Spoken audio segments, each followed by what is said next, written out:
was us against the world. What we were attempting to do was pay the nation's top producers better. That put me on the hate list of every other real estate company. The brokers did not like the idea of making the agents the heroes of the organization. We figured that the agent was doing all the work and taking most of the risk, and yet only getting half of the compensation. High commission split was a big part of what we had going for us in the beginning. The advantage of that was that you would attract the full-time, experienced producers in the business.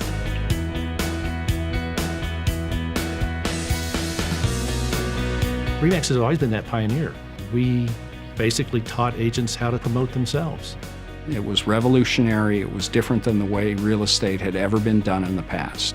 The first month, I took over 1,000 phone calls, 204 face-to-face interviews, and 4 people signed up. And the whole industry was knocking us and telling us that we were nothing but a bunch of cowboys and yahoos. And we went to the Colorado Association of Realtors convention, and so we passed out red, white, and blue pens, and it said 100% in the center, I up mine, now up yours. We weren't liked very well, let's just put it that way. But we became respected because of the fact of the numbers that we were doing, the quality of the agent, the integrity of the agents that we were bringing on. We evolved, and what happened was we coalesced around one image. We had 2 owners of the RE/MAX franchise in Albuquerque, and the Albuquerque Balloon Festival was just taking off. At the same time, the regional owners had a meeting in Chicago, and we looked up at the TV, and there's the RE/MAX balloon. Nobody wanted it as a logo. It was just, isn't that cute, our balloons up in the air? We took a silly little symbol and turned it into this massive icon of what professional real estate is supposed to be about. The early days of the company were fraught with a lot of financial difficulties. We had to sell a franchise in order to make payroll. We had to sell another franchise in order to pay the rent. It was just an absolutely terrible market. In 1980, we lucked out and sold to 2 extraordinary business people, Frank Polzler and Walter Snyder. Of course, we were extremely impressed. They showed us the best of the best, and we thought we could repeat that in Ontario. We thought there was a great opportunity in the marketplace for this type of brand and this type of business model. Dave looked at my financial statement. He said, Frank, you're broke. I said, we'll make it work. They convinced us that they could do the job, and they totally turned the company around. Frank and Walter understood franchising. They fell in love with our concept. They opened the entire European continent for us. And overnight, they revolutionized our company. In 1983, we did our first conference up in Northern Ontario. This guy flew in with his seaplane, and I said, Dave, you want to fly with us? No, he said, Gail, you go.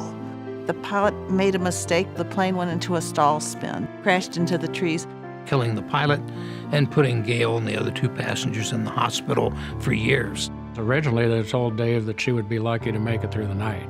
Even if she does come out of it, she may be a vegetable. She may never be able to walk. She may never be able to talk. He read motivational books to her, even though she was in a coma.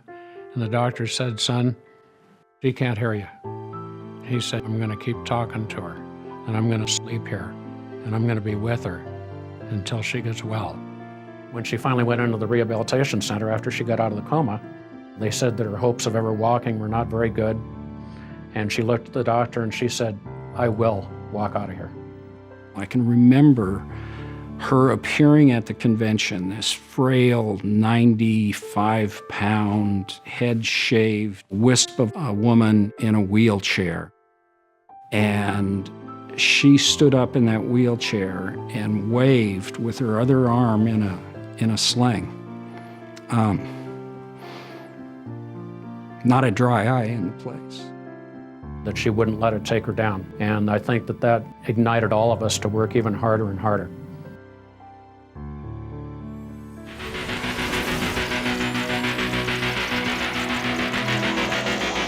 By the 90s, we were booming. At our 20th anniversary, we'd reached 30,000 agents. And at that point, we really started to become a factor in the country.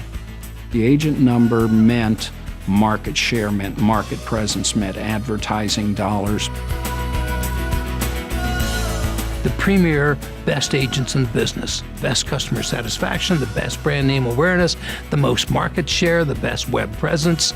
All these things are the RE/MAX brand. The 90s were impacted by technology, and RE/MAX was in the forefront of that. We became the first real estate company to have a satellite TV network.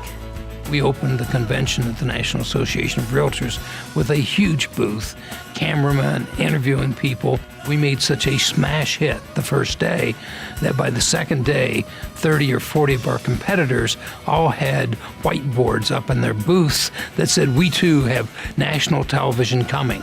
We had the tools to help make agents and brokers more successful than they had ever been in the past. Our national company, our regional companies, our broker owners. We are all specialists in providing products and services to help top producers become more successful. We are totally devoted to the top producer. By the time 2000 rolled around, RE/MAX was the significant player in the real estate industry in all of North America. We went from country to country and started seeing the immediate success. We were established. We were the go-to company. We had a national presence in the media. It was inevitable we'd become number one. RE/MAX survived the difficult markets for the same reason that we prospered in the very good markets. We said, batten down the hatches. This is going to be the toughest one we've ever seen. Dave, being the visionary that he is, realized what agents needed to do was change the focus of their business. First, we saw the unbelievable number of foreclosures and REOs coming and said, you've got to prove to bankers you can handle REOs. It's going to be the business we have. We started teaching the CDPE course and pushed the short sales. We went to Fannie, Freddie, FDIC, Treasury, and HUD. We helped them rewrite the short sale rules. So we embraced the changes. If you have a company that's built with the very best brokers and the very best agents, it's going to prosper. To be affiliated with the best agents, the best broker owners and managers, it's been the best 40 years of my life.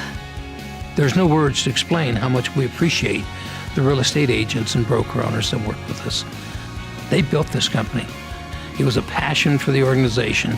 It was an absolute love for the people in RE/MAX, and we never lost our focus.